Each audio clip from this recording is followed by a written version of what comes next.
भी पूछ देते हैं भैया क्या हुआ, भाई हम आप भी पूछ लेते हैं भैया क्या हुआ, तुम इतना उदास क्यों लग रहे हो। ऐसे ही आज इन चारों भाइयों ने पूछा, नारद तुम उदास क्यों लग रहे हो। नारद तुम तो महात्मा हो और सदैव प्रसन्न रहने वाले, और तुम्हारा ये मुख मलिन है, कहां से आ रहे हो और जा कहां रहे हो। भाई रास्ते में मुलाकात हुई तो पूछा कहां से आ रहे हो और जाना कहां हो रहा है। अरे तुम तो ऐसे उदास हो, गत विद्यो यथा जना, जैसे किसी लोभी व्यक्ति का यदि धन चुर जाए या धन हरण हो जाए।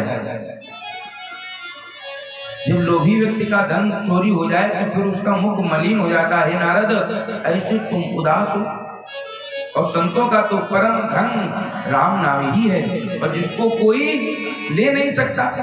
संतों का तो एकमात्र धन है राम नाम, जिसको कोई ले नहीं सकता। इसलिए नारद तुम उदास क्यों हो, हमें अपने उदासी का कारण बताओ।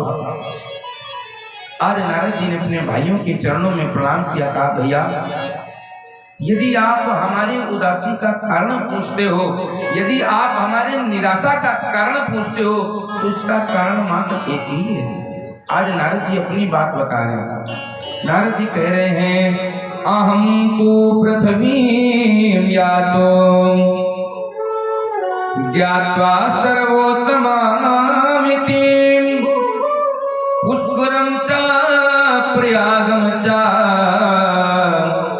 काशी गोदावरी तथा। नारद जी कह रहे हैं, भैया अहम तु पृथ्वी यातो, हे भैया मैंने सोचा ये जो पृथ्वी है इसमें कितने प्राणी सुखी हैं। भाई ये जो संसार है इसमें कितने प्राणी सुखी हैं, और हमें भगवान का भजन करने के लिए कौन सा स्थान सबसे अच्छा रहेगा। मानो भैया हम इस उद्देश्य से इस पृथ्वी का भ्रमण करने गए। नारद जी कह रहे हैं मैं पृथ्वी का भ्रमण करने गया कि हमारे मन को शांति कहाँ मिलेगी, और कहाँ कहाँ गए। पुष्करम चा प्रयागम चा, हे भैया मैं पुष्कर गया। पुष्कर, नारद जी कह रहे हैं भैया मैं पुष्कर गया, प्रयाग गया, प्रयाग इलाहाबाद, काशी गया, गोदावरी गया, लेकिन भैया मेरे मन को कहीं शांति नहीं मिली। और जब भैया मैं तीर्थों में गया, जब तीर्थों में मेरे मन को शांति नहीं मिली, तो फिर मैं कहाँ गया, हरि क्षेत्रे, हरि क्षेत्रे कुरुक्षेत्रे श्रीरंग सेतु बंधनम। नारद जी कह रहे हैं मैं सब जगह गया लेकिन मेरे मन को शांति नहीं मिली। जब मैं तीर्थों में गया तब मेरे मन को शांति नहीं मिली। भैया कलयुग का ऐसा प्रभाव पड़ गया है, भाई कलयुग चल रहा है, तीर्थों में जाते हो तो शुद्धता नहीं है, लोगों ने तीर्थों को गंदा कर रखा है। हमारे मन को कहीं शांति नहीं मिली, और जब हमारे मन को शांति नहीं मिली कलयुग के प्रभाव से, अब तो इस पृथ्वी पर सत्य भी नहीं रह गया। सत्यम नास्ति तपा शौचम। देखिए हम अपनी तरफ से नहीं, ये भागवत कह रहे, नारद जी बता रहे हैं भैया संसार में गया तो हमें सत्यम नास्ति तपा शौचम दया दानं न विद्यते। नारद जी कह रहे हैं भैया मैं पृथ्वी पर गया तो सत्य हमें कहीं नहीं दिखा, कोई सत्य बोलना नहीं चाहता। जिसके पास जाओ तो बस असत्य ही बोलना चाहता है। सत्य यदि निकल जाए तो फिर बहुत बड़ी कृपा है। आजकल मानो भैया सत्य बिल्कुल कोई बोलना नहीं चाहता, झूठ तुरंत निकलता है। और कलयुग में सब बता दें, आप भी जानते हैं हम भी जानते हैं, कलयुग में यदि झूठ बोलना प्रारंभ हुआ तो सबसे ज्यादा कहां से, यदि सबसे ज्यादा झूठ बुलाता है तो ये फोन, सबसे ज्यादा झूठ बोलने का मुख्य कारण आज के समय में फोन। तो बता दें कैसे, यदि तुम्हें किसी को बुलाना है, मान लीजिए मैथा से आने वाला व्यक्ति, आपने फोन किया कि भैया समय से आना है, पूजा होनी, फूल लाने, भाई पूजा होनी, पंडित जी ने पूजा 8 बजे का टाइम दिया है और हमें तुम्हारी आवश्यकता है, तुम वहां से फूल लेकर के आना। और जब आपने फोन किया भैया कहाँ, बोले बस भैया गाड़ी स्टार्ट कर रहे हैं, तुरंत निकलने वाले, और अभी घर से चले नहीं है, घर से चले नहीं। आपने सुबह फोन कर दिया, सबसे पहले झूठ बोल दिया, बोले बस हम फूल लेकर के आ रहे हैं, स्टार्ट, अभी ना आया नहीं घर पे। आपने कहा भैया बहुत बढ़िया, आप तुरंत आ जाओ। बोले ठीक, परेशान ना, तुरंत आ रहे। और फिर आपने सोचा कि 5 किलोमीटर है महिता, अभी नहीं आए। भाई महिता 5 किलोमीटर है और 10 मिनट हो गए, अब तक आ जाना चाहिए। फिर आपने फोन किया, बोले भैया आ तो रहे थे, लेकिन हटका बीच में, हटका में एक मिलने वाले लोग मिल गए और उन्होंने जबरदस्ती रोक लिया, और अभी महिता से नहीं चले। आपने कहा भैया जल्दी आ जाओ। तो इस प्रकार से कहने का मतलब सबसे ज्यादा झूठ कौन ही आज के समय बुलवाता है। सत्यम नास्ति तपा शौचम, नारद जी कहते हैं भैया सत्य खत्म हो गया, सत्यम नास्ति तपा। और आजकल संत महात्मा भी तप नहीं करना चाहते, कोई महात्मा नहीं चाहता कि हम 24 घंटे भगवान का भजन करें। और यही होता है, यदि किसी मंदिर में आज के समय में जमीन ना लगी हो, यदि किसी मंदिर या आश्रम में जमीन ना लगी हो, तो फिर उस मंदिर का कोई महंत नहीं बनने को तैयार होता है। बताओ यदि गलत कह रहे हो। यदि किसी मंदिर में जमीन ना लगी हो तो फिर उस मंदिर का कोई महंत नहीं बनने को तैयार होता है। भाई जब देखते हैं कि हम महंत बन जाएंगे, आने का श्रेय है नहीं कहीं से, तो हम तो सत्यम नास्ति तपा शौचम और दया दानम न विद्यते, दया नहीं रह गई है। नारद जी कह रहे हैं हमने देखा कि दया नहीं रह गई, भाई भाई को मारने के लिए तैयार है, भाई भाई को मारने के लिए तैयार है। दया भी संसार में खत्म हो गई। शौचम, शौच यानी पवित्रता, आज के समय में पवित्रता नहीं रह गई, पवित्रता संसार में नहीं रह गई। लोग ऐसे ही अशुद्ध अवस्था में भोजन बनाते हैं, लोग ऐसे ही अशुद्ध अवस्था में भोजन बना रहे हैं, पवित्रता नहीं रह गई है। अब सच बताएं भैया, यदि बिना स्नान किए भोजन बनाया जाएगा तो यदि भोजन जैसी अवस्था में बनाएगा तो फिर वैसे ही उसमें गुण आ जाएंगे। यदि भगवान का भोजन भगवान का नाम लेकर के बनाया जाए तो भैया उस भोजन का स्वाद ही अलग होता है। इसलिए तभी हम लोग कहते हैं ना, भंडारे में कैसा भी प्रसाद बने सदैव अच्छा ही होता है। और गाँव घर में लोग बनाए वही सब्जी, लेकिन उतनी अच्छी नहीं बन पाती कि भगवान की कृपा है। और यदि भगवान का भोजन पवित्र होकर के बनाया जाए तो फिर भोजन का स्वाद ही अलग होता है। इसलिए जैसा खाओगे अन्न वैसा होगा मन, और जैसा होगा मन फिर वैसी होगी बुद्धि, और फिर जैसी होगी बुद्धि फिर काम वैसे ही करोगे।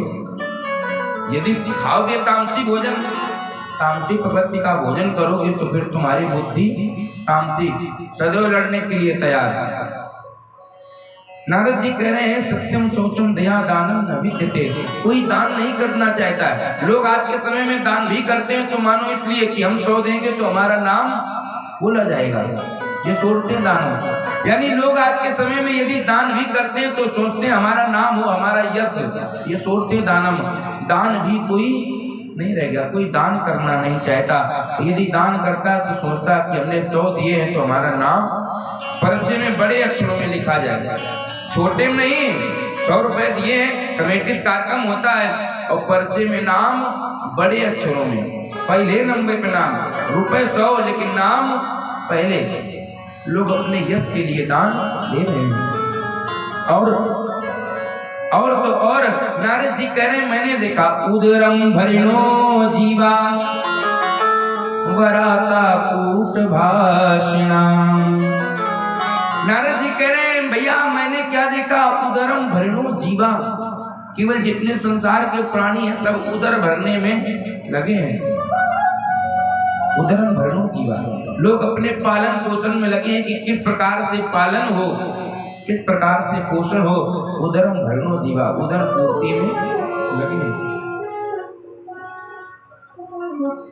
और माता पिता भी अपने पुत्रों को बस यही दे रहे हैं शिक्षा की उधर कैसे तुम्हारा भरे, तुम्हें कैसे आगे बढ़ना है, कैसे कमाओ कि तुम्हारा उदर पूर्ति होती रहे। ये हमने ये रामायण कह रही है, मात पिता बालक न बुलावे, उदर भरे कोई धर्म सिखावे, उदर भरे को धर्म सिखावे। मात पिता बालक न बुलावे, उदर भरे को धर्म सिखावे, उदर भरे को धर्म सिखावे। मात पिता बालक ही बुलावे, माता पिता भी अपने बच्चों को उदर भरने की शिक्षा प्रदान कर रहे हैं, कोई और कुछ देना ही नहीं चाहता। नारद जी कहते हैं भैया जब हमने ये सब देखा तो फिर हमारा मन और खिन्न होता चला गया। नारद जी कहते हैं जब मैंने ये देखा संसार में तो विचार किया कि चलो संतों के पास जाकर के देखना चाहिए। भाई जब हमें कुछ नहीं मिला तो संतों के पास, नारद जी ने वीणा ली, संतों के पास पहुंचे बजाते। नारद जी कहते हैं भैया जब मैं संतों के पास पहुंचा तो क्या देखा, पाखंड निरता संता विरक्ता सा परे गृह। पाखंडी जो संत हैं, संत भी पाखंडी होते जा रहे हैं, सब संत नहीं लेकिन होते जा रहे हैं पाखंड निरता संता। और कहते हैं मैंने देखा करुणी प्रभुता के, श्याल को बुद्धिदायका। नारद जी कह रहे हैं भैया हमने घर में देखा कि तरुणी प्रभुता के, घर में माता भी है, सासू माँ भी है, लेकिन उनकी कोई नहीं चलती। घर में किसकी चल रही, तरुणी यानी युवती की, जो नई बहू है घर में उसी की चल रही है, तरुणिया प्रभुता की है। घरों में नई युवती की सबसे ज्यादा चलती है। और तो और श्याल को बुद्धिदायका। और हमने क्या देखा कि श्याल को बुद्धिदायका, घर में माता पिता हैं, बड़े बुजुर्ग हैं, लेकिन लोग घर में सलाह नहीं लेना चाहते। सलाह कहाँ, सलाह साले साहब से, श्याल को बुद्धिदायका।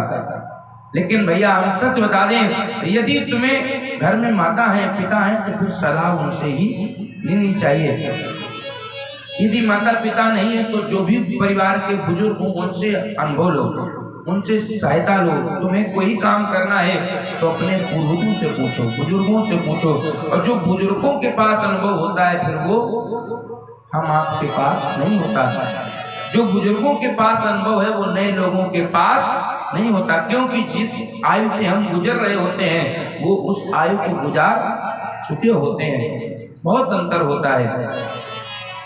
और देखिए वृंदावन के संत भी कहते हैं, वृंदावन के संत कहते हैं, वृंदावन के संत कहते हैं जो अपने साले से सलाह लेता है तो उसका क्या होता है। वृंदावन के संत महात्मा कहते हैं दीवार बिगाड़े आरो और घर बिगाड़े। हाँ अब हम क्या कहें, तो यदि ऐसी सलाह लोगे तो फिर घर बिगड़ने में टाइम नहीं लगता। नारद जी कहते हैं भैया हमारा मन और उदास हो गया, और जब हमारा मन उदास हुआ तो और क्या देखा, कन्या विक्रियो लोभा दंपति नाम चकलकनम। नारद जी कहते हैं भैया मैंने देखा कन्या विक्रियो लोभा, कन्याओं का क्रय विक्रय हो रहा है। देखिए जो नारद जी ने कब देखा वो आज हो रहा है। देखिए आज से नहीं, नारद जी ने कब की भागवत लिखी, नारद जी ने तब देखा और तब भी यही देखा जो आज हो रहा है। तो आप समझिए आने वाला समय और कहाँ ले जाएगा। नारद जी कहते हैं मैंने देखा कि कन्याओं का क्रय विक्रय, जहां देखा कि धन ज्यादा मिल रहा है बस कन्या को वही। परिवार कैसा कुल कैसा लोग ये नहीं देख रहे, केवल धन कहाँ ज्यादा है, जहां धन है वहीं पर कन्याओं का क्रय विक्रय।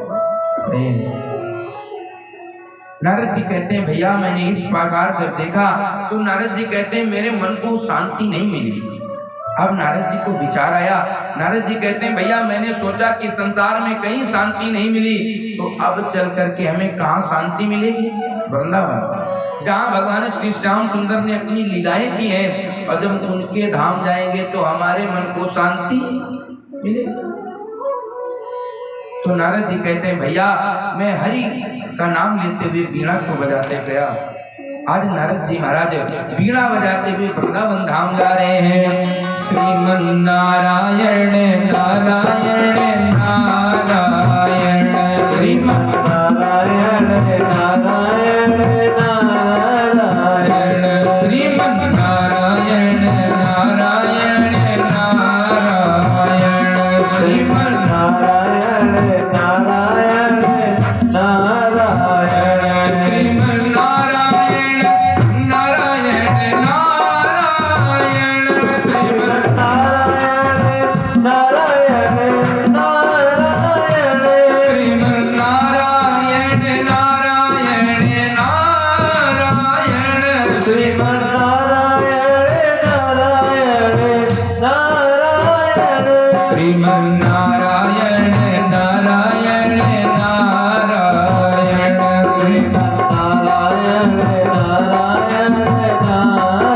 नारायण, श्रीमन नारायण नारायण नारायण, श्रीमन नारायण नारायण नारायण। नारद जी महाराज कहते हैं भैया मैं आज वीणा बजाते हुए कहाँ पहुंचा? वृंदावन। और वृंदावन में मैं यमुना के किनारे जब पहुंचा, देखिए आज नारद जी महाराज वृंदावन पहुंचे, और यमुना के किनारे जब नारद जी पहुंचे तो नारद जी कहते हैं भैया आज एक और आश्चर्य देखा। नारद जी कह रहे हैं भैया जैसे ही मैं वृंदावन पहुंचा तो वृंदावन में एक और आश्चर्य देखा, एक और आज घटना घटी नारद जी के साथ। नारद जी ने आज क्या देखा? नारद जी कह रहे तत्राश्चर्यं मया दृष्टं श्रूयतां मुनीश्वरा, एका तु तरुणी तत्र निष्कन्ना खिन्नमानसा।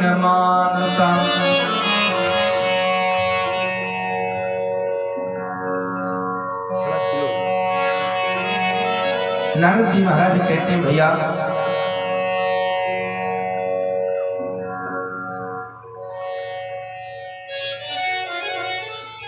नारद जी कहते हैं भैया मैंने क्या देखा? तत्राश्चर्यं मया दृष्टं, मैंने देखा कि यमुना के किनारे एक नौ युवती स्त्री जो बैठी है और जिसके आसपास दो पुत्र हैं जो छोटे छोटे बालक हैं, लेकिन उनकी अवस्था कोई कम नहीं, वो बुजुर्ग लग रहे हैं, वो वृद्ध हैं। और उस कन्या के पास में अनेक दास दासियां उनकी सेवा कर रहे हैं, पंखा डुला रहे हैं। अरे नारद जी बोले भैया जब मैंने ये आश्चर्य देखा तो मैं कुछ देर तो देखता ही रहा। जब मैंने ये आश्चर्य देखा तो मैं देखता रहा कि ये कैसा कि एक युवती लेटी है और बगल में पुत्र बड़े बड़े युवा पुरुष वृद्धा अवस्था में लेटे हैं। ऐसा आश्चर्य देखा।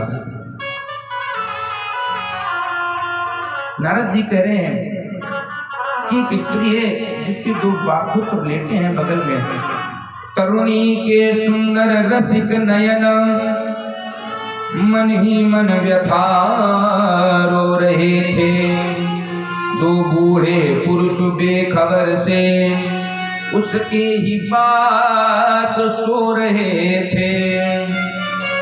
नारद जी कह रहे भैया वो जो स्त्री है उसकी आंखों से अश्रु की धारा बह रही है। जो स्त्री है उसके आंखों से अश्रु की धारा बह रही। तरुणी के सुंदर रसिक नयन मन ही मन व्यथा रो रहे थे। वो स्त्री जिसके बगल में पुरुष लेटे हैं और दास दासियां सेवा कर रही हैं, लेकिन वह स्त्री बैठे बैठे रो रही है। नारद जी कहते हैं भैया जब मैंने ये आश्चर्य देखा, देखिए संतों का जो हृदय होता है, संतों का हृदय यही होता है, बिल्कुल नवनीत के समान कोमल होता है। सच्चा संत वही होता है कि जिससे दूसरे का दुख नहीं देखा जाता। यदि कोई दुखी प्राणी संत के सामने से निकल जाए तो संत बस यही सोचता है कि इसका कैसे उद्धार हो जाए, इसका दुख कैसे दुख हो। संत सदैव सोचते हैं कि कोई दुखी ना रहे। आज नारद जी जैसा संत, जो संत नहीं जो संता की श्रेणी में आते हैं, आज नारद जी महाराज ने जब एक युवती को देखा तो नारद जी ने विचार किया। नारद जी सोचते हैं कि ये स्त्री है और इसके पास चल करके इसके दुख का कारण जानना चाहिए। ये स्त्री क्यों दुखी है, इसके दुख का कारण जानना चाहिए। नारद जी कहते हैं भैया मैं पास में जाना चाहता था, पर मैंने ये सोचा कि कलयुग चल रहा है और कलयुग चल रहा है, कलयुग का ऐसा प्रभाव है और ये सारी स्त्रियां ही हैं यहाँ। भाई ये सारी स्त्रियां हैं, जो पुरुष हैं वो व्रत लेते हैं और हम इनके पास जाएंगे तो संसार के लोग पता न क्या कहेंगे। मानो नारद जी कहते हैं भैया मैं इस उद्देश्य से वहां से लौटने लगा। नारद जी कहते हैं जब मैं लौटने लगा तो आज उस देवी ने हमें आवाज लगाई। आज मैया भक्ति ने जब नारद जी को लौटते देखा तो आज मैया भक्ति कहती हैं भो साधु क्षणं तिष्ठ, भो साधु क्षणं तिष्ठ, मचिंता मपिनाशयं, दर्शनं तव लोकस्य सर्वथा हरं परम। आज मैया भक्ति ने नारद जी को आवाज लगाई भो साधु क्षणं तिष्ठ। आज मैया भक्ति रोती जा रही है। मैया भक्ति कह रही है हे महात्मन, आवाज लगा रही है हे महात्मन, हे महात्मन आम पर आकर के हमारी कृपा करो। वो साधु क्षणं तिष्ठ, हे ब्राह्मण, हे साधु थोड़ी देर के लिए यहाँ ठहर जाओ। हे महात्मन थोड़ी देर के लिए ठहर जाओ और मत चिंता मपिनाशयम, मेरी चिंता का समाधान करो सरकार। देखिए भक्ति तो सब जानती हैं, मैया भक्ति जानती हैं कि ये नारद जी हैं और नारद जी जैसा संत जिसके जीवन में आ जाता है तो उसे भगवंत की प्राप्ति अवश्य होकर के रहती है। मैया भक्ति कहती है सरकार आप लौटो नहीं, आप हमारे दुख का निवारण करो। दर्शनम तव लोकस्य, मैया भक्ति करी है नारद जी हम आपका दर्शन पाकर के कृतार्थ हो गए, हमारा जीवन धन्य हो गया जो हमें आप जैसा संत मिला। नारद जी कह रहे मैया भक्ति कहती आपके आ जाने से हमारा जीवन की आधी दुख कठिनाई आधी परेशानी आपके दर्शन से ही दूर हो गई। क्योंकि सरकार मैंने सुना है कि आपके ही वचनों को मान करके, आपके ही वचनों को मान करके गुरु जी ने 4.5 वर्ष में भगवान को प्राप्त कर लिया। इसलिए प्रभु आप कोई साधारण नहीं हो, आप कोई साधारण नहीं हो, आप हमारी चिंता का समाधान अवश्य कर सकते हो। आज मैया भक्ति कह रही हैं अरे हम बड़ी भाग्यवान हैं जो हमें आप जैसा संत मिल गया। वास्तव में यदि घर पे संत आ जाए, महात्मा आ जाए, ब्राह्मण आ जाए तो हमारा आपका ये भाग्य ही है जो ब्राह्मण आए महात्मा आए। यदि घर पे ब्राह्मण आ जाए, महात्मा आ जाए, संत आ जाए तो बस ये समझ लो कि हमारा भाग्य है जो ये यहाँ पधारे। देखिए आज मैया भक्ति भी इनकी कैसे प्रशंसा कर रही है। मैया भक्ति करें बड़े भाग जब जानिए, मैया भक्ति करें खुद बड़े भाग जब जानिए, जब मिलने आवे संत और संतन को मिलवो करे, सब कष्टन को अंत। हे ब्राह्मण, हे महात्मन, हे संत, हम जान गए कि अब आप आ गए हो, इसलिए अब हमारा कष्ट आधा खत्म हो गया, इसलिए सरकार हम पे कृपा करो। आज इस प्रकार से मैया भक्ति ने नारद जी का सम्मान किया। देखिए, घर आए हुए अतिथि और मेहमान का सम्मान करना चाहिए, और मैया भक्ति सम्मान कैसे करें? तो आज मैया भक्ति ने मानो अपनी वाणी से ही नारद जी का सम्मान कर दिया हो। आज नारद जी पूछ रहे, देवी हमें तुम कोई साधारण नहीं लग रही हो। वास्तव में मैया भक्ति क्या साधारण है? मैया भक्ति साधारण नहीं है। जिसके जीवन में भक्ति आ जाती है फिर भगवान उसके पास अवश्य आते हैं। भक्ति कोई और नहीं, भक्ति तो भगवान की स्वयं दासी है। यदि सच बताएं, यदि हृदय में भक्ति आ जाएगी तो हमारा गोविंद भगवान अपनी भक्ति को ढूंढते हुए तुम्हारे हृदय में प्रवेश कर जाएगा। यदि जीवन में भक्ति आ गई तो फिर भगवान अवश्य मिल करके रहते। आज नारद जी पूछ रहे हैं, आज नारद जी मैया भक्ति का परिचय ले रहे हैं। नारद जी कह रहे हैं, हे देवी तुम कौन कहाँ की हो? हे देवी तुम कौन कहाँ की हो?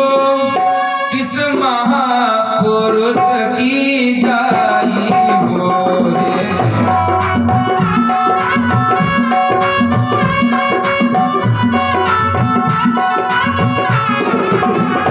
हे देवी तुम कौन कहाँ की हो? किस महापुरुष की जाई हो?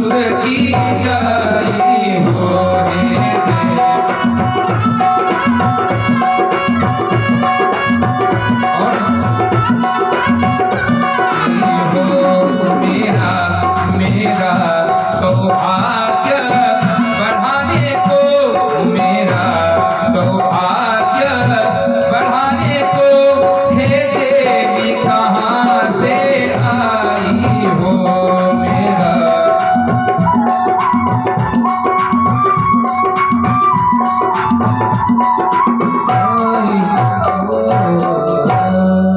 आज नारद जी पूछते हैं, हे देवी तुम कौन कहाँ की हो? किस महापुरुष की जाई हो? मेरा सौभाग्य बढ़ाने को, हे देवी कहाँ से आई हो? और जब आज नारद जी ने परिचय पूछा, नारद जी ने परिचय जब पूछा तो आज मैया भक्ति भी अपना परिचय दे रही है। मैया भक्ति कह रही, मैं हूँ लौकिक सुंदरी नहीं, सब भक्ति मुझे बतलाते हैं, और ये दोनों ज्ञान वैराग्य रूप मेरे बेटे कहलाते हैं। आज मैया भक्ति कह रही, नारद जी मैं कोई साधारण स्त्री नहीं, मैं भक्ति हूँ। अहम भक्ति विख्याता। ये जो संसार है, संसार हमें भक्ति के नाम से जानता है। और अहम भक्ति विख्याता इमो में तनयो मतो। ये दोनों पुत्र जो लेते हैं, ये दोनों पुरुष हैं, ये कोई और नहीं, ये हमारे पुत्र ज्ञान और वैराग्य। इनका नाम है ज्ञान वैराग्य। न मानो काल युगे न जर्जरो। सरकार ये कोई और नहीं, हमारे पुत्र हैं। कलयुग का ऐसा प्रभाव है जिसके कारण ये वृद्ध हो गए।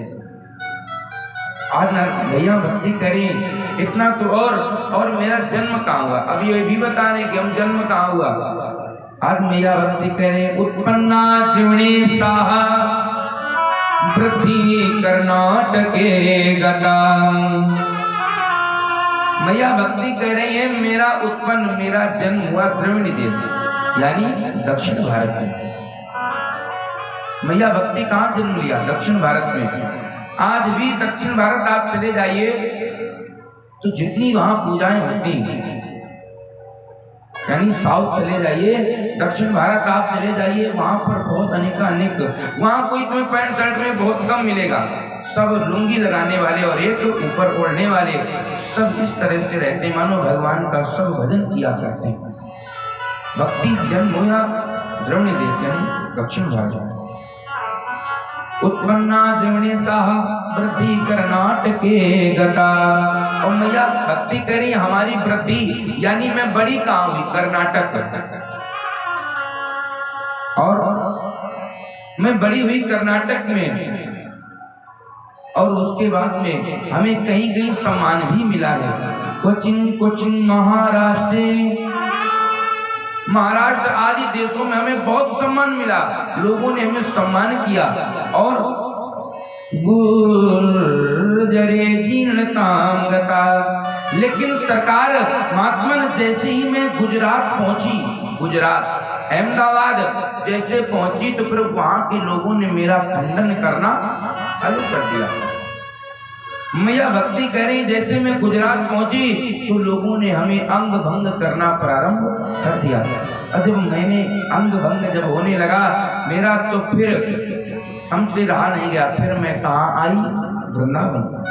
आज मैया कह रही हैं वृंदावनम पुनः प्राप्य नवीने स्वरूपिणी।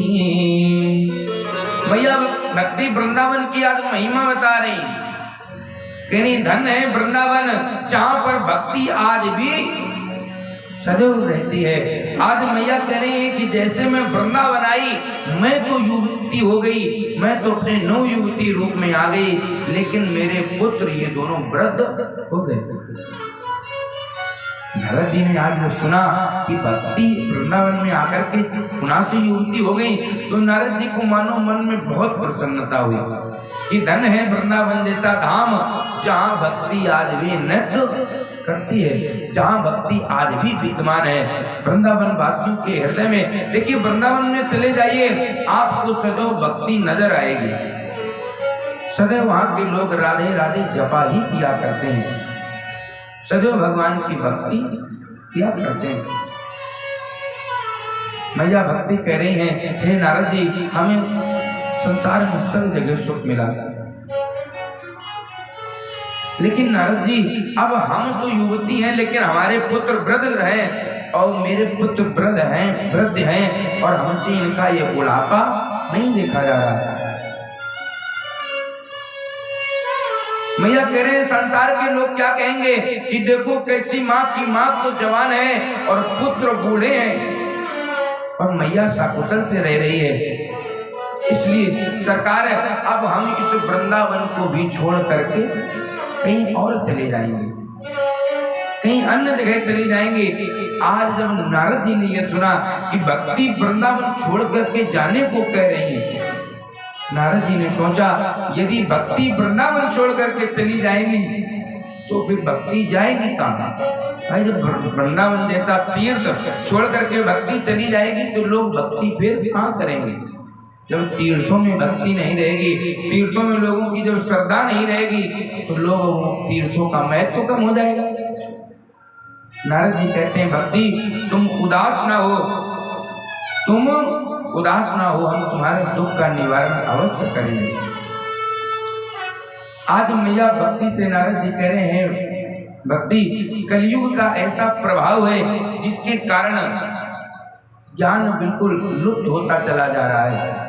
कलयुग का ऐसा प्रभाव जिसके कारण ज्ञान लुप्त होता चला जा रहा है, वैराग्य लुप्त होता चला जा रहा है, कोई धर्म नहीं करना चाहता है, कोई सत्कर्म करना नहीं चाहता है। इसलिए देवी इसमें किसी का दोष नहीं है, तो कलयुग का दोष है जिसके कारण तुम्हारे वृद्ध हो गए हैं पुत्र। तो मैया भक्ति ने कहा महात्मन तुम सच कह रहे हो कि कलयुग का प्रभाव है, महात्मन तुम सच कह रहे हो कि कलयुग का प्रभाव है, लेकिन हमने ये भी सुना है।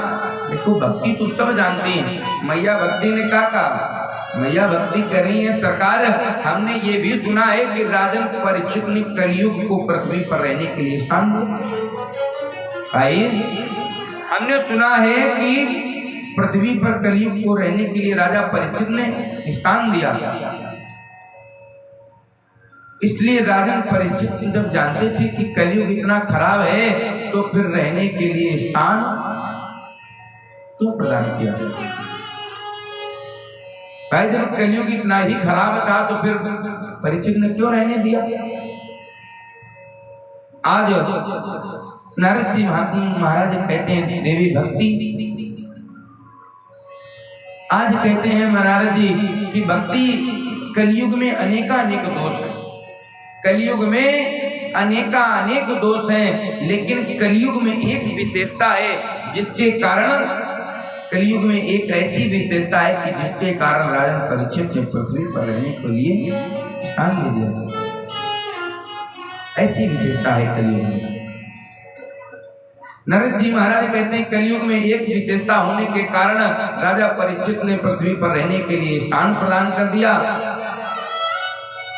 जो लोग त्रेता द्वापर में संत महात्मा जब भगवान की समाधि लगाते थे, कई वर्षों तक भगवान का भजन करते थे, मंत्र जपते थे, फिर भी भगवान मिलते थे, किसी को नहीं मिलते थे। लेकिन कलयुग में एक विशेषता है, तुम कभी भी भगवान का माला लेकर के भजन ना करो, कुछ ना करो, यदि तुम भगवान का नाम चलते फिरते लेते रहोगे, फिर भी तुम्हारा कल्याण हो जाएगा। कलयुग केवल हरि गुण गाहा, कलयुग में केवल भगवान का नाम लेते रहो। यत् फलं नास्ति तपसा न योगेन समाधिना तत्फलं लभते सम्यक् कलव केशव कीर्तनात्। कलयुग में केवल भगवान का नाम ही ले लो तो तुम्हारा कल्याण हो जाएगा। आज इस प्रकार से मैया भक्ति को नारद जी ने मैया भक्ति को समझाया और कहा ये भक्ति तुम परेशान ना हो, तुम्हें कहीं छोड़ करके जाने की आवश्यकता नहीं, हम तुम्हारे दोनों पुत्रों का अभी कुछ निवारण करते हैं। अब देखिए नारद जी ने अपना प्रयास करना प्रारंभ किया। नारद जी ने कहा भक्ति परेशान ना हो, हम तुम्हारे ये दोनों वृद्ध पुत्रों को अभी पुनः से युवा बना देंगे। अब नारद जी ने किया क्या, नारद जी सुना रहे वेद, नारद जी वेद सुना रहे, वेद वेदांत घोषय्य। नारद जी ने पहले कहा उठो ज्ञान, उठो वैराग्य। आज नारद जी आवाज लगाते हे ज्ञान उठो, हे वैराग्य उठो, लेकिन ज्ञान वैराग्य उठने वाले नहीं। फिर नारद जी ने वेद पाठ सुनाया, वेद सुनाया, लेकिन फिर भी ये पुत्र नहीं उठे। फिर नारद जी ने क्या किया, फिर नारद जी ने आज गीता पाठ सुनाया। गीता पाठी मुहुर्मुहुर्। देखिए एक बार गीता नहीं सुनाई, बार बार मुहुर्मुहुर् यानी गीता का बार बार पाठ सुनाते हैं। और जब तक नारद जी गीता सुनाते हैं तब तक ज्ञान वैराग्य उठ करके बैठ जाते हैं, और जैसे ही नारद जी गीता का पाठ बंद करते हैं वैसे ही ज्ञान वैराग्य पुनः से लेट जाते हैं। आज नारद जी ने जब ये देखा तो नारद जी आश्चर्यचकित पड़ गए। नारद ने सोचा कि हमने जितने भी साधन हैं, जितनी भी दवाएं हैं, वेद रूपी दवाएं, जितनी भी दवाएं हैं सब हमने प्रयोग करके देख लिए, लेकिन ज्ञान वैराग्य उठने वाले नहीं। अब क्या किया जाए। मानो आज नारद जी भगवान से प्रार्थना कर रहे हो कि हे भगवान आप ही कुछ आकर के हमें मार्गदर्शन दो। तो उसी समय आज एक आकाशवाणी हुई। आकाशवाणी ने कहा उद्यमा सफलस्तेयं भविष्यति न संशया। देखिए आकाशवाणी ने भी स्पष्ट रूप से नहीं बताया कि तुम क्या करो। आकाशवाणी ने कहा उद्यमा सफलस्तेयं, हे नारद तुम उद्यम करो और सफलता अवश्य मिलेगी। नारद जी ने सोचा हम उतनी देर से उद्यम ही तो कर रहे हैं भाई, हमने वेद सुना दी, ये गीता सुनाई, ये उद्यम ही तो कर रहे हैं, और अभी भी और आकाशवाणी ने भी खुद स्पष्ट रूप से नहीं बताया कि क्या किया जाए। आकाशवाणी ने तो ये कह दिया कि सत्कर्म करो, उद्यम करो, सफलता अवश्य मिलेगी। पुनः आकाशवाणी हुई कि हे नारद जाओ और संत महात्माओं के जब पास जाओगे तब तुम्हें इनके ठीक होने की औषधि प्राप्त होगी। नारद जी ने सोचा ठीक है। तो आज मानो नारद जी जब आज उनको ठीक नहीं कर पाए तो मानो आज नारद जी भगवान का भजन करने के लिए, तप करने के लिए निकल पड़े कि हम जब तप करेंगे और भगवान प्रसन्न होंगे तब हमें कुछ औषधि बताएंगे। नारद जी ने सोचा तप बल रच्युं प्रपंच विधाता। नारद जी ने सोचा कि भगवान विष्णु भी तप के प्रभाव से सृष्टि करते हैं, पालन करते हैं। तप बल विष्णु सकल जगत त्राता। भगवान विष्णु और ब्रह्मा ये सब तप के प्रभाव से सृष्टि की रचना करते हैं। और तप बल शंभु करई संहारा। और भगवान शंकर भी तप के ही प्रभाव से सृष्टि का संहार करते हैं। तप बल से सो धरई महिधारा। और तप के ही प्रभाव से शेषनाग पृथ्वी को अपने सिर पर धारण किए। इसलिए हम भी तप करेंगे और जब तप करेंगे तो समाधान अवश्य मिलेगा। तो आज नारद जी तप करने की इच्छा से जा रहे हैं बद्री विशाल में, और वहीं पर आज सनक सनंदन सनातन कुमार चारों भाइयों से भेंट हुई। अब आज नारद जी ने अपनी पूरा वृतांत सुनाया और कहा ये भैया अब आपने पूरा हमारे दुख का कारण जान लिया, इसलिए अब आप कुछ उपाय बताओ। भाई जब पूरी कहानी बता दी तो अब आप उपाय हमें बताइए। तो आज देखिए भाई चारों कहते हैं नारद छोटी सी बात, इतनी छोटी सी बात और तुम इतने परेशान हो रहे हो। भाई इतनी छोटी सी बात और तुम इतने परेशान हो रहे हो। नारद जी कहते हैं भैया कैसे छोटी बात, हमने सब प्रयास करके देख लिए फिर भी हम उनको युवा अवस्था में नहीं ला पाए और आप कह रहे हो छोटी सी बात। आज चारों भाई बोले नारद तुम्हें कुछ और करने की आवश्यकता नहीं, केवल इनको एक ग्रंथ सुना दो। एक ग्रंथ सुना दो, कौन सा? श्रीमद् भागवता सातु गीता सुखादि। चारों भाई कहते हैं नारद इनको, चारों भाई कह रहे नारद इनको श्रीमद् भागवत महापुराण की कथा सुनाओ। श्रीमद् भागवत महापुराण की कथा। और जब इन्होंने सुना कि भागवत की कथा सुनानी परिचय जी, जब नारद जी ने सुना भागवत की कथा तो नारद जी बोले भैया भागवत जो है वो भी वेद से निकली। भाई वेद से ही भागवत निकली है, और जब हमने वेद ही सुना दिए तब कोई फर्क नहीं पड़ा तो भागवत सुनाने से क्या फल पड़ेगा। जब हमने वेद सुना दिए तब कोई असर नहीं हुआ और भागवत सुनाने से क्या, भागवत तो उसी से निकली। तो आज शौनक ऋषि कहते हैं भैया हे नारद जो ये भागवत है ये वेद रूपी वृक्ष का पका हुआ फल है, यानी कि ये जो भागवत है ये वेद का एक रसीला फल है, और जो रस में आनंद है वो फिर जड़ में आनंद नहीं है। माना कि भागवत वेद से निकली है। जिस प्रकार से एक वृक्ष में फल रखते हैं और जो फल खाने में स्वाद होता है वो वृक्ष में थोड़ी नहीं। अब लोग कहते हैं फल क्यों खा रहे हो, फल भी तो वृक्ष से निकलता है। अब भाई तुम वृक्ष खाने लग जाओ तो जाने हम स्वाद मिलता है, नहीं मिलने वाला, क्योंकि वो तो फल का में ही स्वाद मिलेगा। ऐसे ही जो ये भागवत है ये वेद से निकली है और ये उसका टूटा हुआ पका हुआ रसीला हुआ फल है। इसलिए हे नारद तुम उन्हें भागवत की कथा सुनाओ और ज्ञान वैराग्य पुनः से युवा हो जाएंगे। नारद जी कहते हैं ठीक है भैया भागवत सही, लेकिन भागवत सुनाए कहाँ, इसके लिए स्थान भी होना चाहिए। देखिए अब स्थान कौन सा होगा, तो आज शौनक ऋषि कह रहे हैं गंगा द्वार समीपे तो तटमानंद नामकम।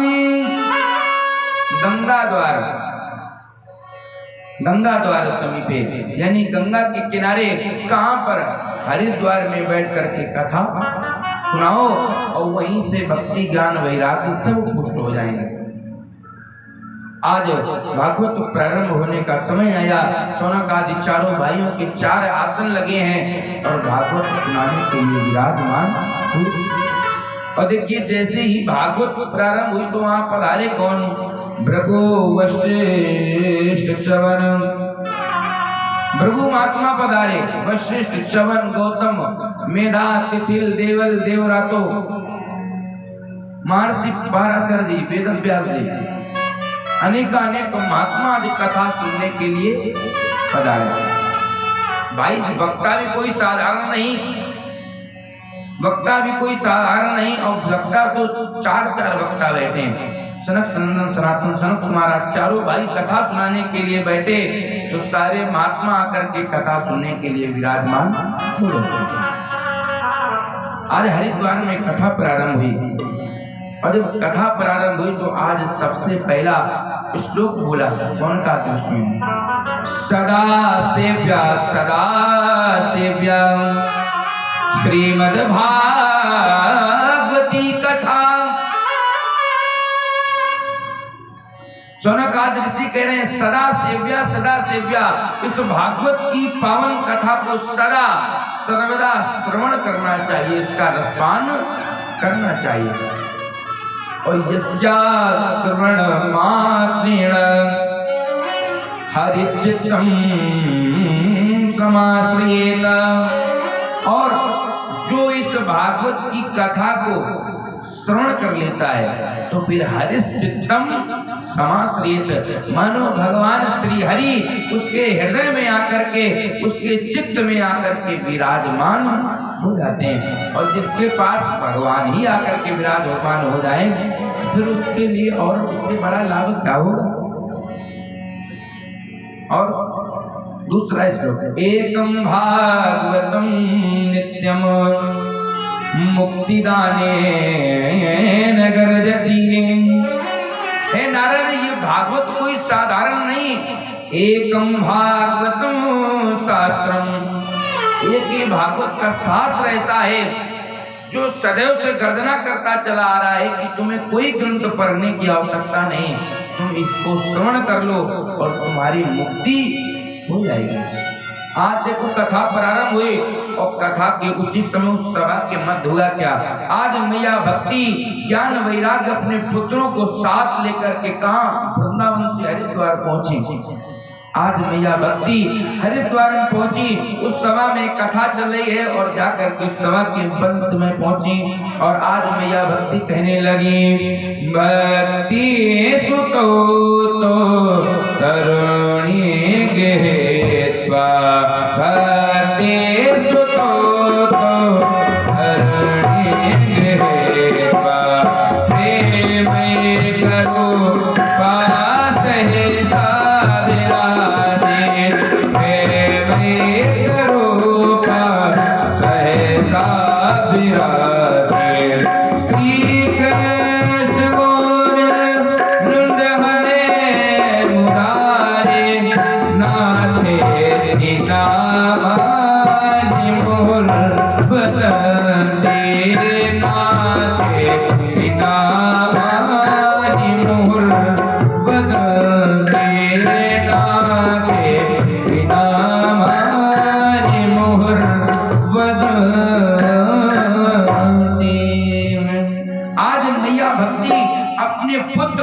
ज्ञान और वैराग्य को साथ लेकर के उस सभा में पधारी।